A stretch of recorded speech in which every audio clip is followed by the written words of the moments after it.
122 over 84. That's pretty darn good. So like we were talking about before, a good normal blood pressure is usually around 120 over 80.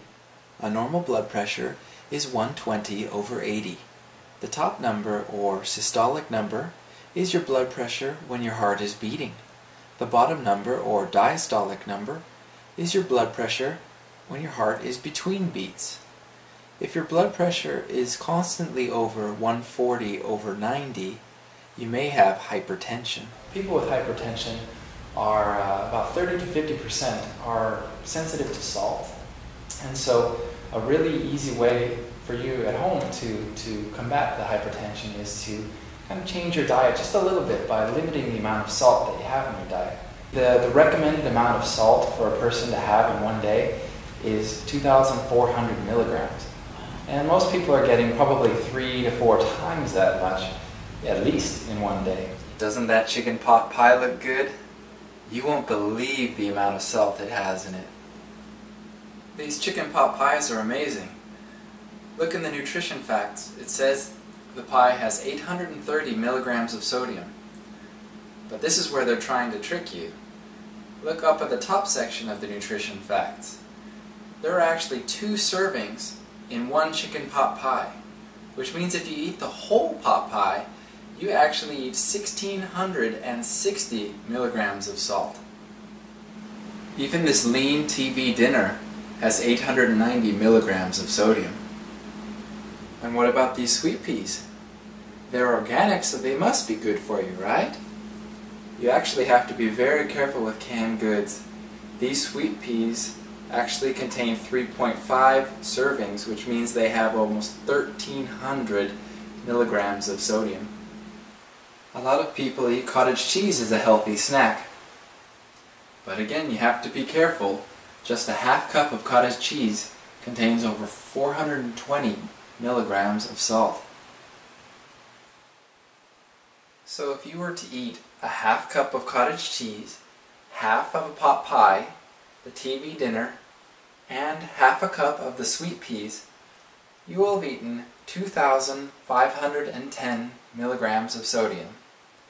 That's over 100 milligrams more than the recommended daily amount. And how about these almonds? Nuts have a lot of salt, don't they? Nuts are actually very low in salt. These almonds have no sodium whatsoever. A lot of times the nuts have the salt added.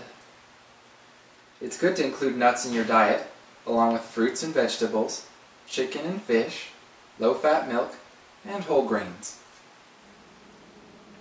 So the moral of this story is to always check the labels and try to avoid processed meats, canned soups, cheeses like cottage cheese or Parmesan, packaged foods, canned goods, frozen meals, fast foods, and condiments like ketchup and especially soy sauce.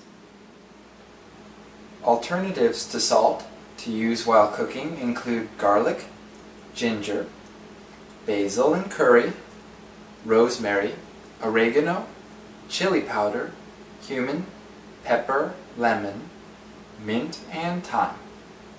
So you really want to kind of keep an eye on what you're eating every day, just to limit the salt that you have coming in. Read your labels. Read the labels is key. And so some foods to really avoid are processed foods and processed meats, packaged foods, and canned goods are another one that really have a lot of salt in them. And you want to also look out for fast food, of course. And just even the things you put on your food, like ketchup is a big one.